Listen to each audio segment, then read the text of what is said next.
Good morning, everyone. Welcome as we start coming on in. We're pulling up, or I'm pulling up chats and screens and everything for Substack. We should all be starting a broadcast. Good morning on YouTube for those who are watching there or who may come in later. I see y'all too. Good morning, good morning. It is Monday morning. That means it's the sick of this show, chronic illness in practice. And today we are joined by my friends Beth Cruz, Stephanie Wilson, and Coach Cap, i.e., Jacob. Um, so, welcome, all three of you. It's good to have you. Two returning guests, one new guest for the Chronic Illness Show, but a longtime friend and returning guest on the Sick of the Show in many places. So, good morning to all three of you. How are you all today? Doing great. It's a good morning. Good to see you guys. Good to see you guys doing Marvelous. fantastic. And that's the Good. fantastic that it sounds like, which is, Yeah. fan-fucking-tastic. Hey, you woke up today. I actually got sleep last night, so I am okay Good. today. So I figure every day that I wake up is a good day at this point. So yeah. I can't complain too much. I woke up today, so hey, we're here. Yeah, That's a good start.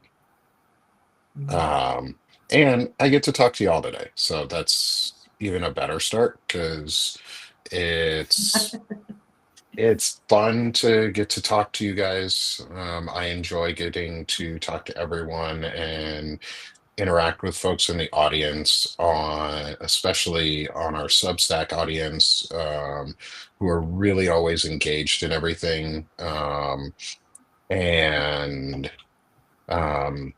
talk about chronic illness. And uh, one of our big ones to um, one of our big ones to allow people to like big things is to allow people to engage with us and bring your experiences into the conversation too. And so today we wanted to talk about the onset. So Beth messaged me last week, and was like, "Oh, I'd love to talk." Basically, I'm not going to put all the words in your mouth, but it was basically, I'd like to talk about the onset, because we don't always talk about that and how it's impacted us. And I thought it was great, and a fantastic idea, to be able to do that. Um, and I'd love for the audience to weigh in. I know there are many of you um, who are in the audience who are also chronic illness sufferers too. Um, and so as we go today, please feel free to chime in, on any of the four chats. I have all four of them open. Good morning, everyone. As you come into, I see everyone in the chat. Michelle, Cat. There's two cats. Tyler, I see you in there too. Um, and all of the friends who are coming in, through my channel, plus everyone on Stephanie's, Beth's, and Coach Cap's. Welcome, everyone. And so the onset, and what do I mean by the onset? The start of your condition. One of your, if you have multiple chronic conditions, maybe if they all started roughly around the same time, what caused it, things like that, and how it's impacted our lives since then, like what's changed for us since we've gotten our diagnoses, or even our onsets of our chronic conditions, and and how our lives have modified or become different because we're no longer who we were before. Um, so, Beth, I'd love to let you start off on this conversation because you were the one who introduced the idea, and then we'll go around the room, and get feedback from everyone on our stories and go. And so, Beth, please take it away, my friend. Thank you. I guess I wanted to talk about the onset because I wanted to hear other experiences. Mine, it was 2016, and I was sitting at a restaurant. It was an Italian restaurant here in Michigan. And I was having a Merlot with a girlfriend. And I noticed there was like a tingling in my foot. It first started out I just kept moving my foot. And I thought it started to hurt. And when I got down from the high stool, I thought, oh, it kind of gave out a little bit. And by the next morning, I was crying. I was in so much pain. I didn't have swelling, but I couldn't walk. And I was the only one at home. And I drove myself to the ER. And they, at that time, they were like, oh, it's gout. Here you go. Here's some prednisone, some steroids, take that. And that was my journey. Had I known at that moment that was going to change my life, I think I really would have started looking into help earlier. I honestly kind of dismissed it. I just thought, okay, well, I won't eat fish or, wine. I wasn't giving up. I wasn't giving up the wine, but yeah, you gotta have something. Yeah, right. Gotta have a little something, a little vice. But I realized that I had had a high stress prior. I had just moved across country. We were told my husband was going to die. And so we had made this major move. It didn't work when we moved. We were there a year and we came back to Washington. But so I was already planning to come back and I was already extremely stressed. And so what I have found out is with spondyloarthropathy, psoriatic arthritis, that's the umbrella term. And psoriatic arthritis falls in that. I also have osteoarthritis and gouty arthritis with so many other things, fibromyalgia. And so I think the onset is important because were you stressed? I find for me that I have to limit my stress. If I get incredibly stressed out, I will go into a painful flare. And it has changed my life in ways I couldn't imagine. As far as I was mobile, I was active, I was busy. A couple months ago, I had to buy a walker.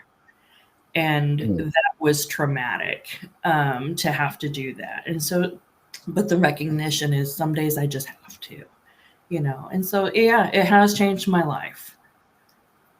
So I think knowing our limitations, yes. like accepting them, knowing them is one thing, but accepting them is another thing.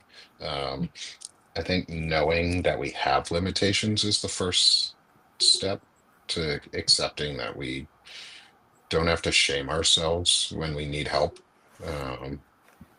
Because I know that experience too. That's a hard one. Yeah. Yeah. Mm-hmm. Asking for help is the hard one. Yeah. Asking for help is really hard. Mm-hmm. Also accepting the fact that your body sometimes tells you when you're done. Mhm. Like hard stop, you're not doing anymore. Like don't even bother trying to get off the couch. Like that's a big one that I struggled with, that I can vibe with you on that one, is that learning how to listen to your body on that and then making yourself react accordingly. And then the struggle of getting other people around you to understand that you are listening to your body, which is not to, shame anybody who's not trained at that or has had experience with it or anything like that. But a lot of people are like, no, just come do this. And I'm like, no, you've got to listen to your body. You've got to listen to it when it finally tells you to sit down, rest, you're done, you're out of energy. Yes. Yeah. I don't do that very well, is listening to my body. I've started getting better at that. Like I weeded this weekend, and we have a big still standing.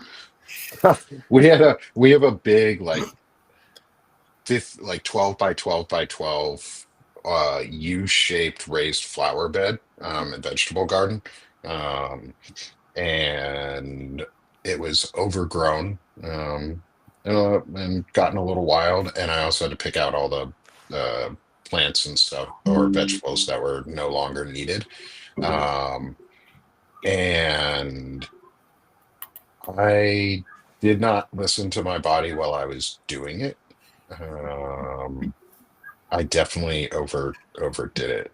I know that feeling, and I was just like, no, no, I'm gonna keep going.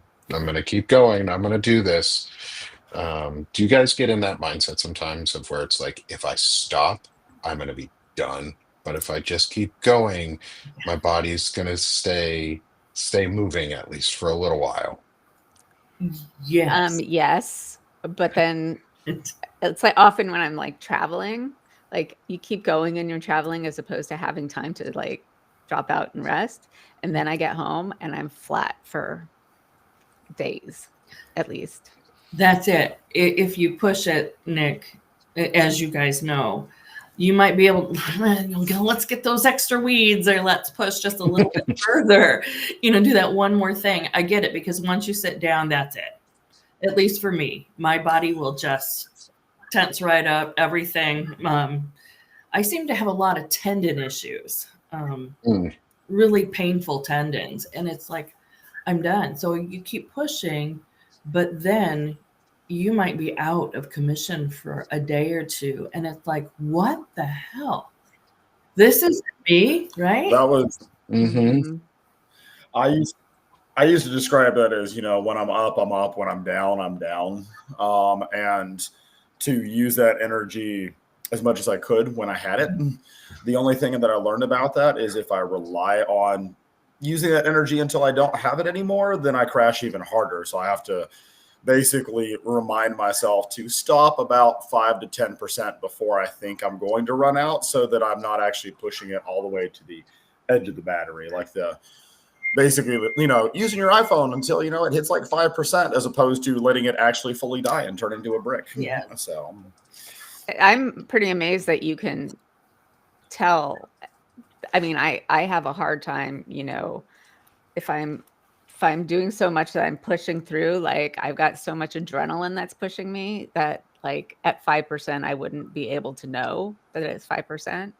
So I'm really amazed that you can do that. That's great. that comes from, I will say, a lot of since I coach as a job, and one of the things that I've had to do is how to see that in others and see that in myself. But it's also, as I tell everybody with everything, it's a lot of trial and error from having pushed all the way to burnout before. And it's not perfect because, like you said, I'm not every time going to be able to go, okay, I'm at 5%, stop, or have the willpower to, because most of my willpower is going to want to go into finishing whatever I'm doing. But it's a very hard earned lesson for me of having pushed past my energy point so many times that, kind of like and I'm not trying to liken it to substance abuse, but kind of like that. If you've been burnt by that so many times, you don't want to feel that way again. It is more motivating to me to never want to feel that way again than to. So that's where that calibration comes from. So yeah, I guess because I am so, or my body's so used to me abusing it from while I was software engineer. Because I abused my body almost more as a software engineer somehow than I did as while I was in the military. Um, because I worked longer hours a lot, and I worked harder mental hours so much. And I was also after my onset had happened. So I guess my body now knows like what really bad looks like and what kind of bad looks like. So I think sometimes I mistake kind of bad for still okay. And I just push myself through because I'm like, I'm still okay. It's not bad. Like, it doesn't hurt that much. My back doesn't hurt that badly. If I sit in this position, I still feel okay. So I must be all right. Um, and that's the worst, is because that's way beyond when you should be feeling okay at that point. Because you're just like, because once your body is screaming at you, I've found that's when it's way past the point where it's like, hey man, you should have listened to me the first time I said this. Now you're paying for it. Um, Yeah, so bodies that's are my experience. they're They are. vindictive little shits, you know. They suck. So, I Stephanie, what Mhm. what about you? What about your onset? And how has it impacted your life? Because I know you suffer from a different sets of chronic illness than Beth does and I do. Um, Well, to but some, okay, some, so migraines uh started when I was 9. Mm. I was chronic through high school, so I had migraine every day in high school. Then it sort of backed off a lot in college, I think because I moved out of my mother's house. And then it was episodic until 2010 or so. Uh, to give you so I graduated high school in 1990. So what is that? 20 years of chronic, and then 20, 30, uh, 20 from now, 1990 to was no to 30, 2010, oh, to 2010. 2011. I was going to say Oh, it's 35 because I'm 35. And I You're only, only oh my know that, God, yeah, I feel like really old right now. I Uh, feel really old most days. So, yeah. We were having a conversation in the car with my almost 18-year-old son and talking about like 1980s music. And he goes, "You realize that was 40 years ago, right?" I'm like, yeah, they don't 40 need to years ago. remind us. Like, you, Back in the dark ages. my favorite part is when people are like, "Yeah, you people from the late 1900s," and oh, we can oh my God. also, if you didn't know, when they look at your driver's license, if they see a one in the year, they just go, "Oh, yep, you have a one on your year. You're old enough."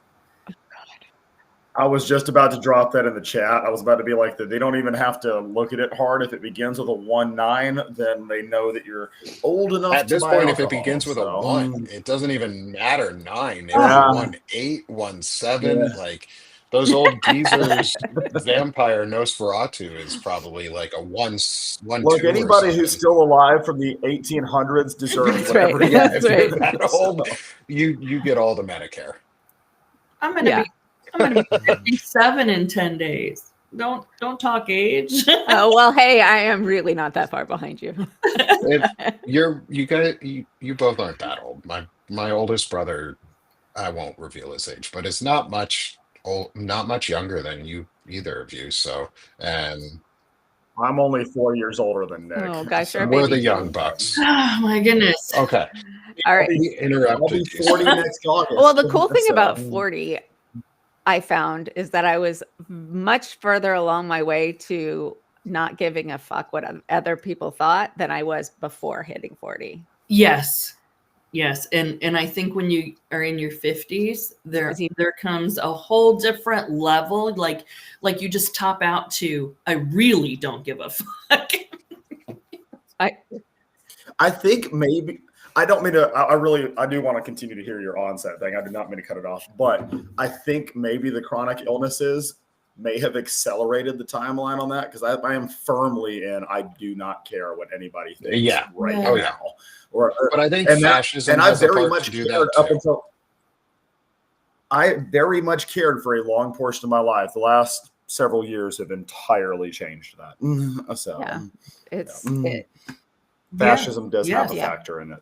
yes, but there's still some things that I'm like, obviously, I'm like vain about. Like, if I'm not gonna give a fuck what everybody thinks of this, then there are some things like I want to make sure I look younger than I am, which is kind of silly because it's all earned. But so anyway, yes, I am 53.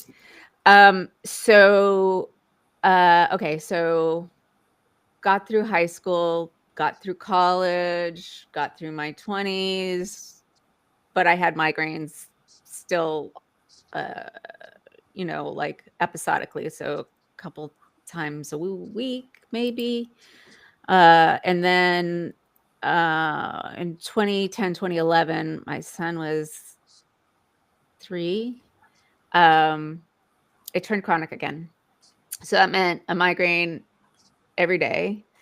And I'd always had some level of fatigue, and in high school it was chronic fatigue level. And then I got more energy. And then when the migraines turned chronic, the chronic fatigue really set in again. And so for the next, and then there's anxiety and depression mixed in. So for the next like 7 years, I did everything I could to like track down any kind of treatment, go to different doctors, try, from acupuncture to Reiki to dry needling to rehab, like this chronic illness rehab course, or chronic pain rehab course, which they didn't understand migraines, so that wasn't very helpful. Gained 70 pounds while doing that because all the migraine meds at that point were, or it wasn't migraine meds, it was also antipsychotic, anti-epileptic, what else did they put me on? Neuropathy. Like I was on all these heart, blood pressure, all these different kinds of meds, sometimes all at the same time, which didn't help the fatigue. So since 2010, 11, I've had migraine basically every day, a couple of days without, not very many. And so onset for me isn't like a real like hard onset. I feel like I've always had them. And before I was 9 with head pain, I had stomach pain. So those are probably abdominal migraines, which kids can get. So if you have a kid who has a stomach ache all the time, that is entirely possibly migraines. So, so 2019, I had weight loss surgery because I had gained so much weight and I did not recognize myself in the mirror. So I did that. And within a couple of weeks, my my energy level had increased so much that I almost felt not normal, but like I could like walk up the stairs without all my muscles burning. So that was good. And that was in 2019. So that's, started a period where I had more energy, but not any better with the migraines really. And so there's no like real like onset. There's been waves. And I realized this week, my husband is amazing and I have rotator cuff tendonitis right now, which is, whatever, just a pain. It's not horrible, but it's a pain. And my husband's like, "Oh, I'm sorry you had such a rough day today." Like when I was just sort of managing. And I was like, we can't do that. Like, no, I can't like go to bed thinking that it was a hard day. Because if I do that, like the idea that all my days are hard days is too much for me to handle mentally. So if I get through it and if I can sort of screen out the pain and think about the other things in my day, it's kind of, it's lying to myself, but it's also really helpful for me to, at the end of the day, say, oh, I don't know, I had this good thing or I had that good thing. And like, unless it was just a really, really bad, could not function day, I really try to screen it out so that I don't feel like every night I'm going to bed after a bad day. So that is not at all the question, but that's kind of where I am. No, but I think that's a good statement, though, is not every day can or should be a bad day, even if it is a bad day. Like we have to look for the good in every bad day.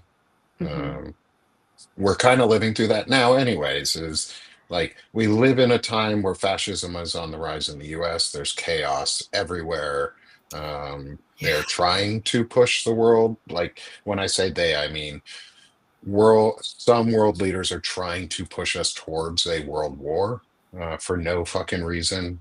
Like literally no reason. There's no reason the world should be at war at this for a Except world it war. makes Like certain people more rich. yes, other than it makes some people money, but the Mhm. rest of us, all it does is cause stress and anxiety and chaos, and it puts us at a place where we have to find like, well, today was good because I woke up and I did what I wanted to this morning, and it didn't hurt as badly as I thought it would. So that's a Mhm. good day. Yeah. Yeah. I Well, wish it wasn't, but No, I I guess think that's what we got to live with. so. My husband's birthday was yesterday, and with we went out to lunch with the 17-year-old who's like fully human at this point, and he's been sticking his head in the sand, doesn't want to like hear about current events because it's kind of too much for his anxiety. And he was like, we just have to be joyful. I was like, I know, but I just want to let you know that, I'm really like, he's looking at colleges, and I was like, I really want you to be close. And for not just because I want you close, but like if they start setting up roadblocks and invade, I want you to be able to like mhm. get to me, right? I know that makes me sound like an absolute lunatic. No, Not really. no, Not with you guys, like no. maybe with my family or whatever. And he's like, I understand, I got you. But we have to like be joyful when we can and enjoy our time together. And I was like, whoa, at least I taught you a little bit pretty well. I'd be pretty proud if my kid said See, that. there's your happiness and joy Right. that you can find right there. As you pass that along to him. Yeah, Yeah, like to some extent, when he's well enough medicated. Otherwise, it's just a nightmare. well, that too. But at least you have Yeah. taught a son This who is is aware and self-conscious and is empathetic. And you should take daily joy and pride in the fact that you're a good mom, you're raising a great kid. Um, Yeah. and you're leaving a positive impact on the world by that is not a work thing. Just by you having taught your son over his lifetime, you have created a good human being so far. That's actually making me choke up a little. 100%. Because also, like, next year he'll be out of the house. Mhm. So yeah, but that is something like to really think about as we think about how we feel and how the world's going to shit, and how our kids' futures are not going to be the easier futures that we want for them. Mhm. To at least know that you've created a good human being it's really important. So thanks for reminding me of that. Welcome. Damn, Nick and Stephanie are about to put me on my feels too, because not to add to the old conversation, but you are literally making me think of every text message I have with my mother on a daily basis right now, including the when he's properly medicated part, because my mom was a social worker and messages me daily to be like, I can recognize compulsions, and I'm like, Mom, I love you, but sometimes that's just passion. And normal, within the normal range, not that normal really exists, but medically, yes. I was like, there's, okay, I have a whim or an urge, and then there's compulsion, and we're working on it. And she'll always be like, but are you taking your medication? Have you tried this one? And but because she cares, because she's trying to, we don't always see eye to eye or agree on everything, but a lot of what you're saying is a lot of the same stuff that I text my mom daily. I can be 75 years old, and if she was still alive when I'm 75, I'd still be texting her daily. Well, that is much So, better than me being pretty excited about the pandemic, so that, oh God, I hope she's not watching, so I didn't have to see her for 4 years. But okay, weirdness. She it's about a year and a half started getting a lot nicer, and we found out that she at some point had a stroke that no one ever picked up until she had like a new CT. And she's been nice ever since. She hasn't been mean. So, you know, I don't even know what to say about that, but I'm glad that you have a great relationship with your mom, because it's not always the case. Yeah. No, it's both out of love and an active decision to do so, but also do like to tie it back into what we're talking about as well. It's definitely my family has a lot of love for each other. We have all scattered to the different ends of the spectrum, politically, socially, everything else. But that's part of my anchor, is knowing, hey, look, my mom and I agree on the things that matter. And that there are other things where, I have somebody who may not necessarily agree with me. That way they're kind of an anchor. So even after conversations like you're talking about, where, she'd be like, okay, but are you on your medication again? And I'd be like, and about 3 hours later, I'll get a message going, I'm sorry, I didn't mean to obsess. Like, I wasn't trying to hound you about your compulsion to want to move to Scotland. It's okay. And I'll be like, look, if you didn't worry about me, I would be worried about you. Yeah. So, yeah, if my mom stopped worrying about me too, I'd be worried. Yeah, 100%. That's good, actually. That she's that word. So you're obsessed with moving to Scotland? I'm kind of obsessed with moving somewhere, but I'm obsessed. We went to Ireland over Christmas, and despite having been in the military and despite my plethora of career changes over the years, thanks to leaving the military, and we know how that works after you get out, trying to find your place afterward. Despite all that, I had never been out of country. My time in the military, there's PTSD and insomnia and other stuff related to things that happened while I was in, but I never got deployed. And so Ireland was my first time out of country at 38 years old this last Christmas. And I knew that I loved it anyway, because I've been obsessed with Ireland since I was 11 years old, and fell in love with it. I felt like everything that was, my chronic fatigue and exhaustion and everything else wasn't gone, but manageable. And my wife, her family traces back to Scotland, and not even that long ago. And my parents are currently over there on vacation. And I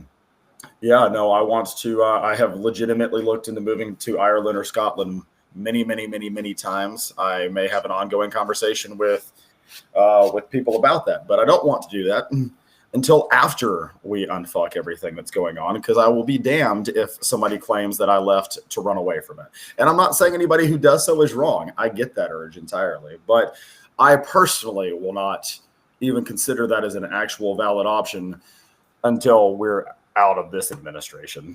So, yeah, I don't ever consider moving at this point.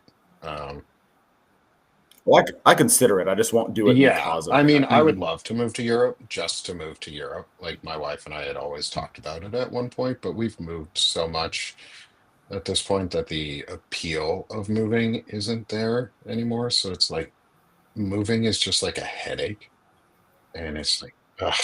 Oh, that's why it would have to be Ireland or Scotland. I am not moving this house or these dogs or my wife or myself or any of my belongings again for a 20-minute move or another state move. I will move because it is across the pond to the Emerald Isle, and that is the only way you're getting me to move again. So I moved. No, I was just I'm moving hopefully to Maine next year, if not next year, the year after. But I've been in my house for 17 years, so oh my God, it's like hanging over me like, ugh. I kind of wish I were in the military, to the point where like you have the military movers. Just like, like that would be awesome if somebody would just come and take everything away. They don't. They're not as good as they're not that great, but they're not that great, but it does beat you having to do it yourself. Well, so the foreign service ones, I have friends in the foreign service. Oh yeah, no, 100. Oh, they're 100%. like, I mean, they move so often across the world, in Saudi Arabia right now, and like, I don't think they have to do anything. I think it shows up where they want it to. Yeah, it's just the domestic ones. I feel like instead of two men in a truck, you get two men, a dolly, and hopes and dreams, That's and more And a accurate. bottle Yeah. of Tylenol for and a bottle of ibuprofen, and a ibuprofen. bottle of Yeah. Yeah. ibuprofen. Yeah. Mm. Yeah. Yeah, we're not. Um, Maybe we ought to come back to the okay. point of this conversation. Yeah. Although it's Okay. Back. important. It is. It is. We also, the fun thing about chronic illness is we all meander. Uh, but I think we all meander in a good way because we like going on tangents that like interest us. So it is fun. But getting back on track, is Jacob. Do you want to talk a little bit about some of your chronic illness, and when they've onset? I know you have some non-physical chronic illnesses too. That Yeah. So that's the reason that I meandered, is so that I could forestall my turn. So, um, yes, as anybody who knows me on Substack knows, and Nick knows from knowing each other for a while now, most of mine are not physical. I mean, all of mine are not physical. Otherwise, I would not be able to own a gym, coach people, go do the things that I need to. All of mine are mental, or in that kind of in between. And similar to what Stephanie was talking about, there are a lot of these that I can't point to the exact onset time of, and there are a couple that I can absolutely point to the onset timing of, because I operated under the illusions until about 2 years after I got out of the service that I did not have any chronic illnesses. It wasn't that I was trying to be a tough guy about it. I was trying to, go find, the coping and resiliency mechanisms for a lot of these, assuming that that would be all that I needed to do. And it wasn't until the urging of both of my parents, who are both prior military, both Army, who told me to go to the VA. And I felt guilty about that, because I felt like if I went there, then, I'd be going in for what I considered a boo-boo compared to other people's, stuff that they had going on. And having not been combat, I did not want to go in there. And there was a lot of guilt behind it. But when I had a 28-year Army Special Forces dad and my 5 years in Army mom tell me to go in and get the help that I needed, I ended up walking out with the help that I needed at the time, as well as, some compensation from the VA to be able to get the help that I needed. And at the time, that was stuff like, just trying to get diagnosed, get help for anxiety and depression. What I came out with was anxiety, depression, and PTSD, and insomnia, which all of a sudden made a lot more sense. And while I didn't like cracking that open, because I knew that if I cracked it open, I'd find out other things, it has helped me to mentally cope and to recognize, like we talked about earlier, that management of energy levels. Because when I say I got the help at the time, I have tried a lot of different medications over the years to help out. None of them quite stuck. So to an extent, it went back to resiliency and therapy and coping mechanisms as taught to me by both professionals at the VA and civilian professionals. And then I am I know this is going to sound cliche for, a lot of people, and other people are going to nod their heads, but I'm one of those people that CBD, THC absolutely That's helps.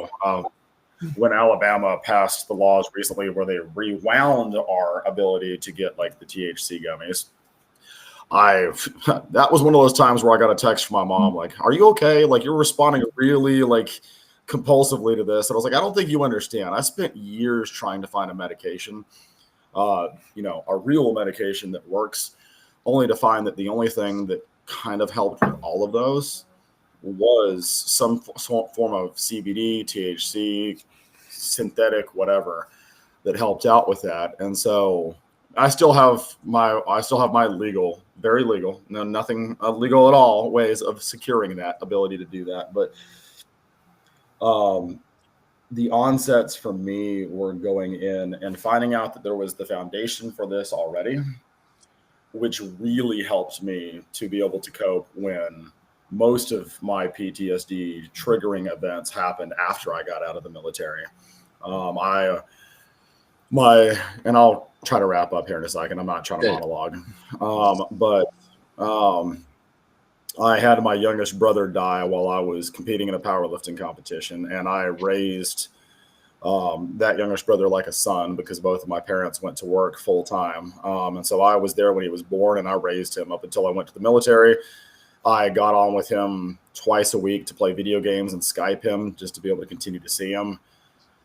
And then got out of the military because if I wasn't going to be doing anything while I was in, if I wasn't going to get deployed, I wanted to be back home. And thank God I did, because it was, only a year and a half after that that he died, rather tragically.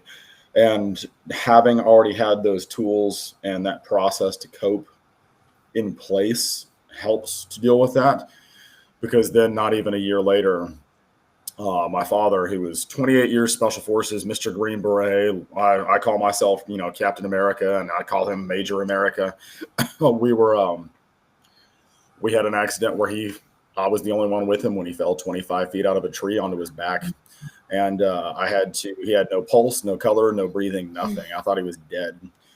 And I had to keep him alive for about 15 minutes until the paramedics got there. And I'm sitting there freaking out and going through every ounce of my combat lifesaver training to do so. And I could go into all the other PTSD triggers and all the other PTSD triggering incidents, the foundations for that, the onsets. But that one is definitely the one that when people talk about PTSD in the movies and the shows, try to give their audio-visual representation of how that looks.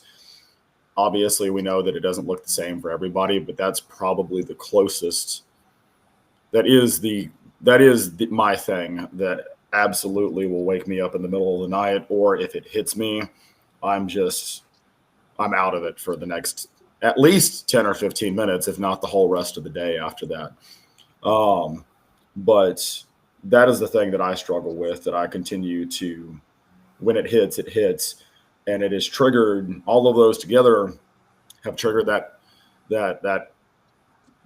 chronic fatigue. That is the thing you talk about, like that chronic fatigue, that chronic exhaustion. All of those together have made it so that I used to be that guy that could, run around every day, that could, post 14,000 times on social media, not like fitfluencer stuff, but stuff that was like I was actually trying to engage with people, message them, check in on them, see how my family and friends were doing around the country. And I just don't have the energy for that anymore. Like, I do what I can when I can, but the chronic illness has this way of, you end up having to not change. I mean, you are literally changing yourself, but chronic illnesses make it so that you have to figure out the new you after this, where you want to continue to be genuinely you, but you have to, in order to be genuinely you have to be authentic and honest about what your limitations are and what you're willing to push through your limitations for if it's important, and to figure out what's not important enough to push past that so that you can save yourself for the times that matter. And that has been my biggest struggle for the last decade, is figuring that out and navigating that. And I'm currently going back through a new phase of that as I begin to take my gym from, brick and mortar to virtual. I'm sitting here prioritizing who matters to me and navigating my life as I'm about to turn 40, which seems like baby ages for some of the people here in the chat today. But no, chronic illness, and that's one of my other things. It's not just, figuring out your new you once. Mm-hmm. You are having to have the normal human experience where we all reinvent ourselves every 5 to 10 years. But for those with chronic illness, it's not some artistic choice. It's a necessity. In order for you to survive and not drown in your own energy, you have to refigure out who you are when that every in that period could be 2 years, it could be 10 years, but you have to figure out that new you on a somewhat regular basis and just hope that it's not going to take too much energy or drastically change you each time. So that's it. I'm done monologuing. Yes. No, I love that, Jake. It did it for my. Oh, how did you do that? I have effects turned on my Mac, so it gives little hearts and shit. Nice. Oh no, Yeah. I got to do that. I started to give you the one finger salute for your just being able to do it. So anyway, So everyone who got to see Amazing Hearts come up on mine, you're welcome. Well, now was- I'm gonna have to figure it out after we get off. I'm gonna have to do that. You should. It's fun. It does not do it on the Substack app itself, though, just on your Mac if you have a MacBook. But I mean, I think it's important to like one of the reasons Jacob I asked you to come on for today was specifically because a lot of your stuff is not physical. And there's been comments in the chat about a ton of comments in the chat, positive and heart streaming in for everybody throughout the day.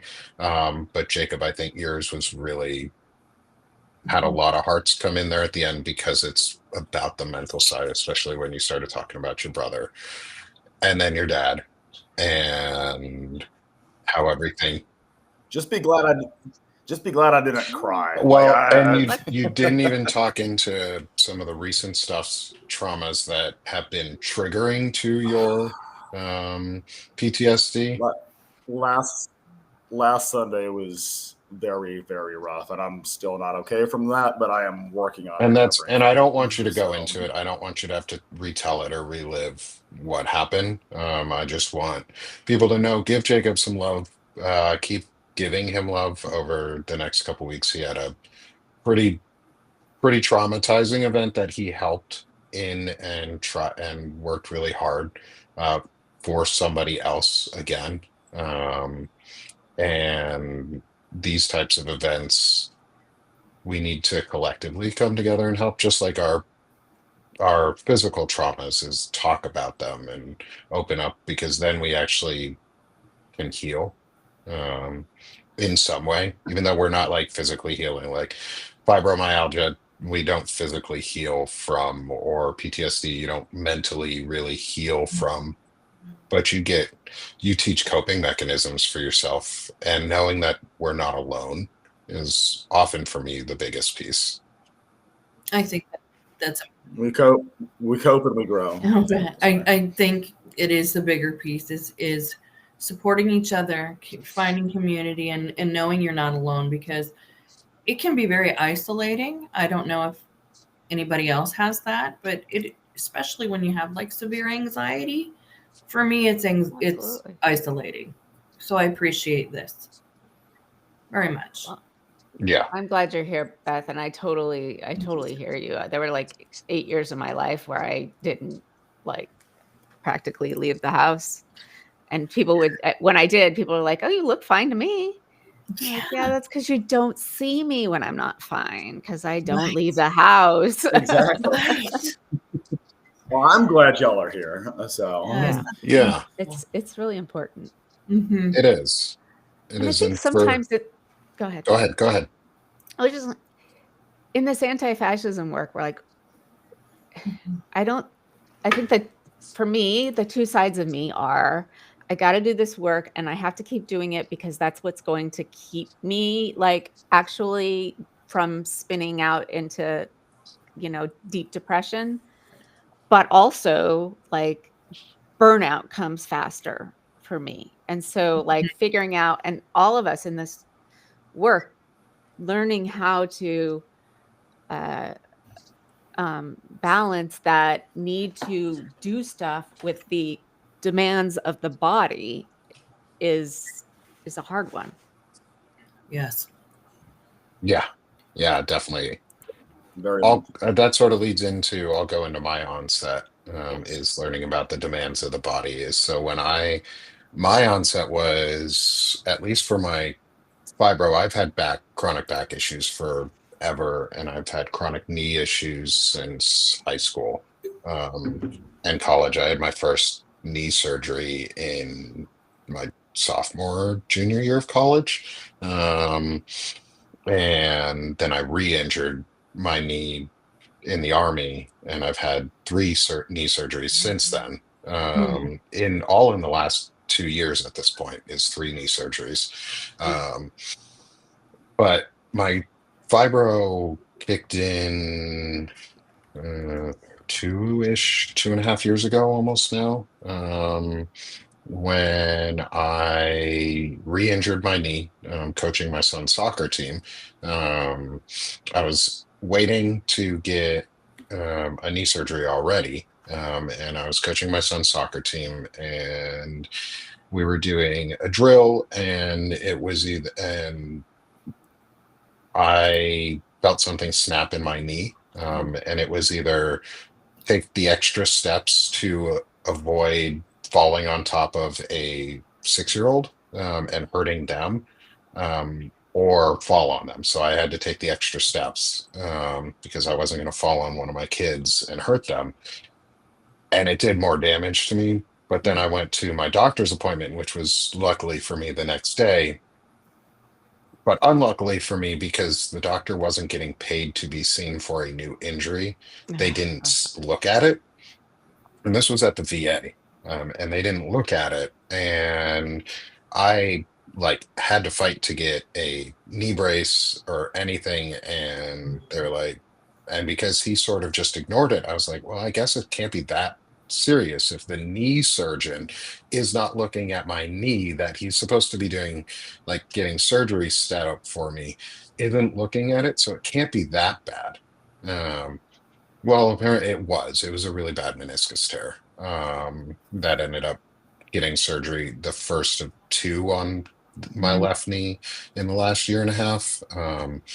But during that time, I was working really hard. I was a software engineer, and I was working my ass off for a company, and there was a lot of stressors. I was getting bullied consistently at work. A part of my team was very unhappy at work, and they were getting less happy, and my body sort of just gave up, and I went from walking very gingerly to a cane to a wheelchair, in like 2 or 3 days, um, and then had a ER surgeon um, explain to me that the previous doctor didn't look at my stuff because they weren't going to get paid for it, and had me to and told me in front of my kids how little my life was worth because he kept talking about the money aspect of it and nothing else. Um, and so I looked at that was one of the first times I've ever truly wanted to like just die. Um, and I told the nurse that if the doctor kept talking, I would rather be dead. Um, I was not left alone after that point, which I expected because when you say you're suicidal, they sit with you at the hospital, which is good. Um, However, this was after I had worked with the patient advocate to even get seen. And then they stuck me in a little room, and my kids were in the room with me. Um, and so I was super stressed out during all of this. So I think stress has a huge factor on it, both Mhm. physical and emotional stress. But also, there is a like switch, like something happens that turns some of these illnesses on or conditions on where it wouldn't have otherwise been triggered, or it may have been muted for a long time. Mhm. Um, but I definitely know for mine was when my knee surgery happened, and then stress piled on, and then finally a doctor told me that I should just be that my care was less important than the paycheck that the doctor wasn't going to get by him easily could have just go, hey, I'm sending you to the ER right now.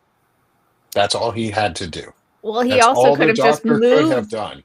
Having had a meniscus tear, all he I had have. to do was like move your knee in like different directions to know Mhm. like He didn't what even it touch was. me during the appointment. I was there to get my final consultation for a knee surgery with, which I then waited 6 months for to Mhm. get.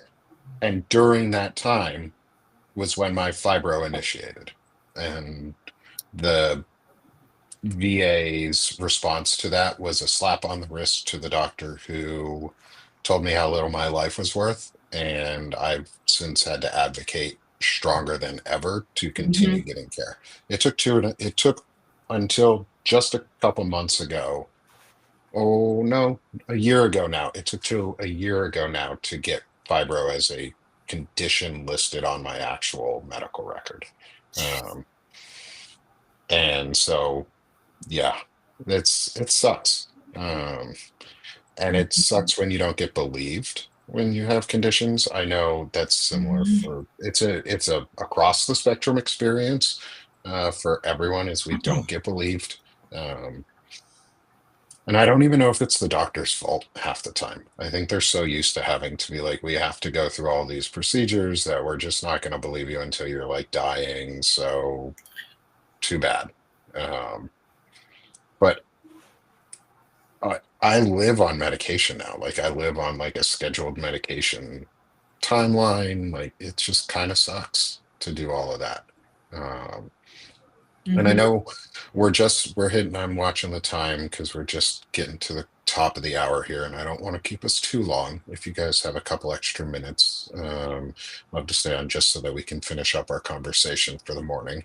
Um, and to finish up my story is, yeah, that was, I think it's a big stress, just body, emotionally, both like PTSD has all to do with like emotional triggers.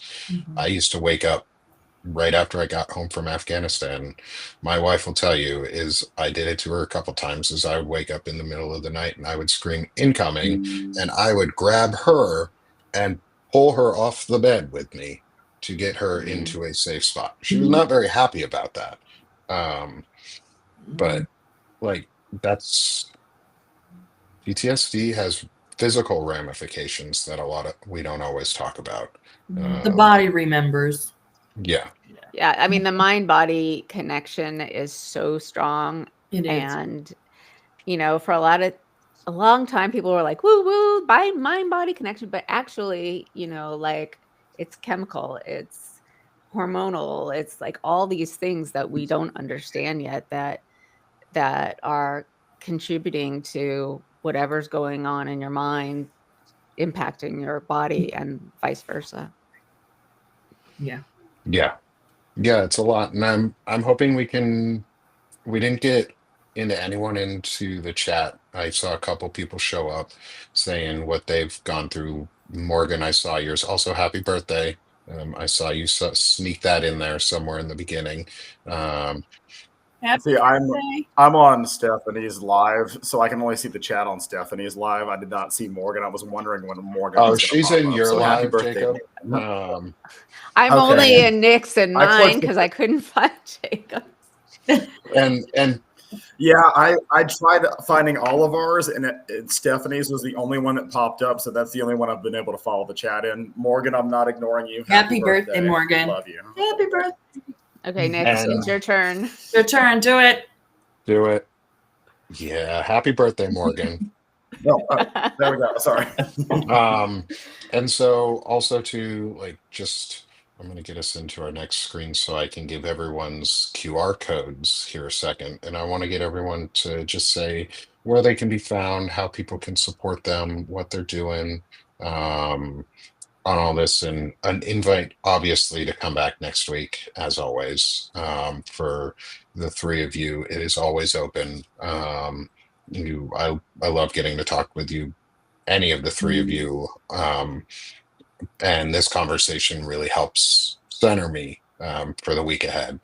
Is that I'm not alone.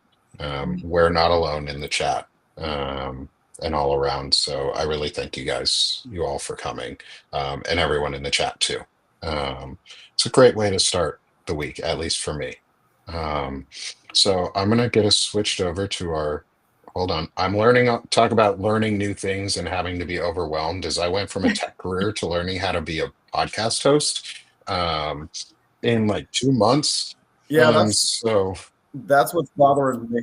That's what's bothering me right now is as an advertising and PR guy, I'm sitting here going, I know how to do most of these things, but I haven't had any time to do them. So I am the lowest tech, lowest presentation presence. I You thought know, I nobody I'm cares. behind you. No. Well, nobody really cares. Jacob, I think I'm higher tech than Okay. most. I spent a bunch of my Oh. career doing PR too, and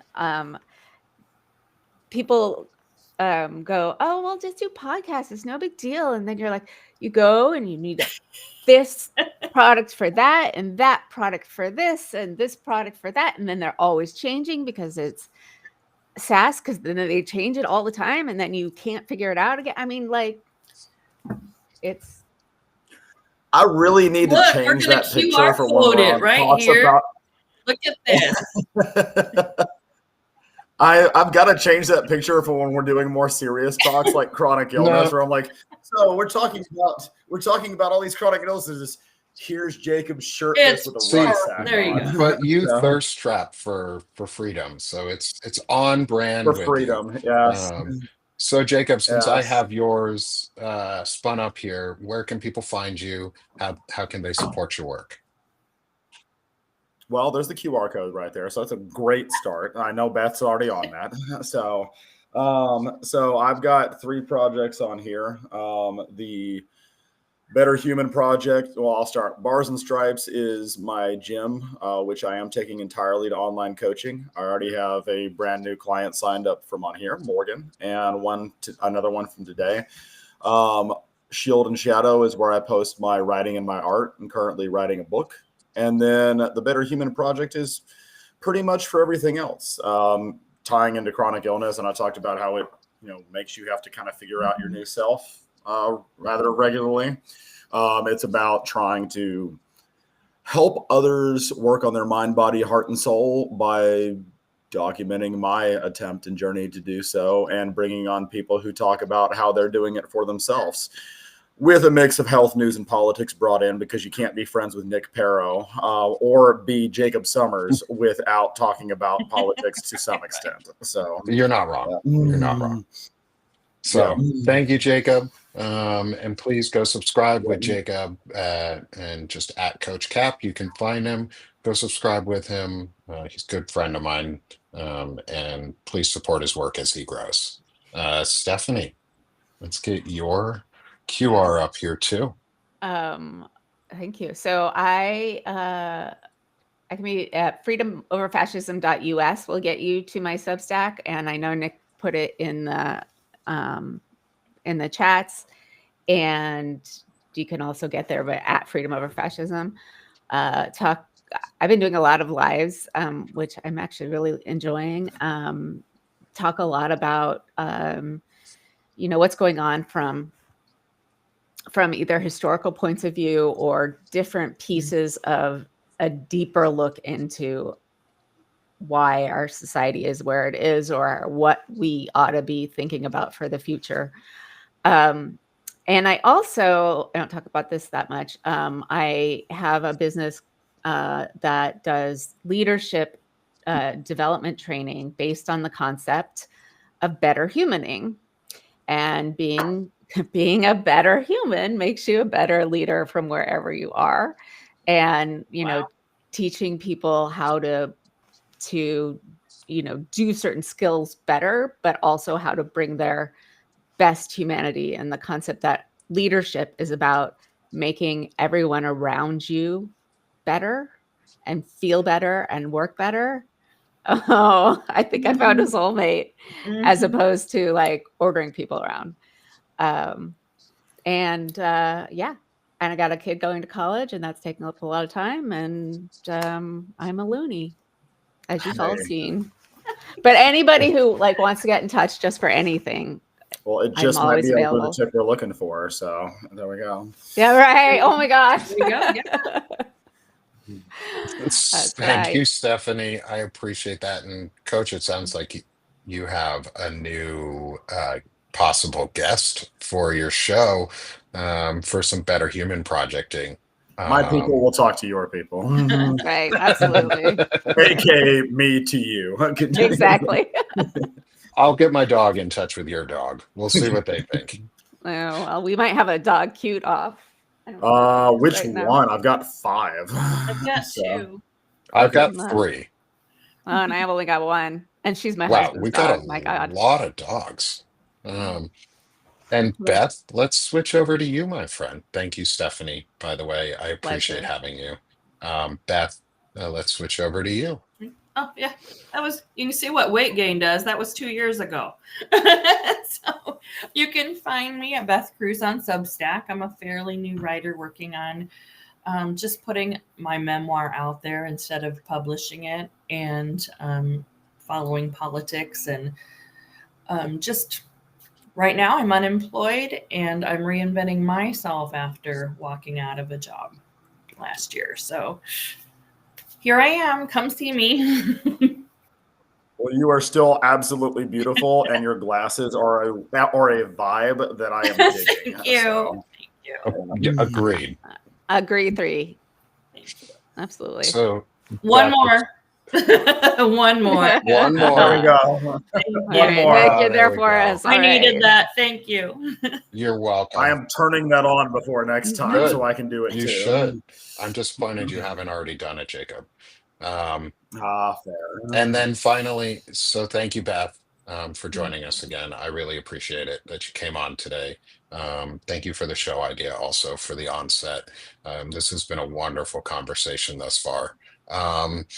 And all of you know me. I'm Nick Paro. This is the Sick of the Shit publications. I actually had a name change. We went from Sick of the Shit with Nick to Sick of the Shit publications. I've done some official updates, and this is now the Sick of This show, as always. But you guys can all find me here. Nothing has changed on where you can find me. None of my work is paywalled. But I know I appreciate any subscribe, paid free founders. We have 4 founding subscribers with us now. I appreciate all 4 of you. One of you I know is in the show, or in my live today. Thank you so much for supporting us in the growth, and supporting me. I'm also making this full time, as well as my other publication, Banner and Backbone, which so many of you also know about. And I've had 2 of you on thus far as guests, for Banner and Backbone, and Jacob contributes off and on, pretty on, for Banner and Backbone in a lot of ways. So he's still an unofficial contributor with us right now, though we'll see how things for now. We wanted I wanted Jacob to be able to find his voice, and find who he is as a writer and a podcaster again. But I invited him back in to the fold because I was like, ooh, I want to talk to Jacob more often again. So go follow all 4 of us, please. The QR codes are in the show. It's already actually going to be available on YouTube to be able to click through if you want. So we do stream this live on Substack and YouTube. Please find us, me on YouTube also. I'll put that in the show notes. If you want to subscribe to my YouTube channel, that would be appreciated. Almost halfway to the 500. We're almost up to 200 Follow. subscribers. We need more on YouTube to get into that paywall mark. But please help us all on the journey, as we're growing. And I look forward to seeing everyone again next week. And join me later today, for Palin Talk with Shane Urick and Melissa Corrigan today, as we talk flocking around, with flock security cameras and the surveillance state. So That's uplifting. it is. It's going to be a great uplifting conversation. Maybe you should present it, Nick. The surveillance state. I mean, is there a way to make it? The surveillance state, flocking around, finding out. Out. Right. There you go. Just have the whole Batman surveillance, like phones behind you. It's like a Zoom background. How can we make it Just more make it- uplifting? Yeah, that sounds dark, Jacob. I'll just have the Well, you could Riddler. put- I'll you just could have the put Riddler raves. behind me, the new Riddler too, like super dark with like creepy ass question marks, like where are they tracking you now, Batman? Well, instead of security footage on the cameras behind you, you can just always put like dog videos. I don't know. Happy cat videos and dog videos. Yes. Absolutely. Yeah. All right. Well, thank right. you, everyone. I hope everyone has a wonderful morning to the almost 300 people we have with us this Are morning you across our kidding? 4 Wow. channels. Appreciate every single one of you for coming in. We'll see you next week for another chronic illness in practice discussion. And I'll see y'all later today and tomorrow. Thanks, everyone. All right. Have a great Take Monday. care. Bye-bye. Bye.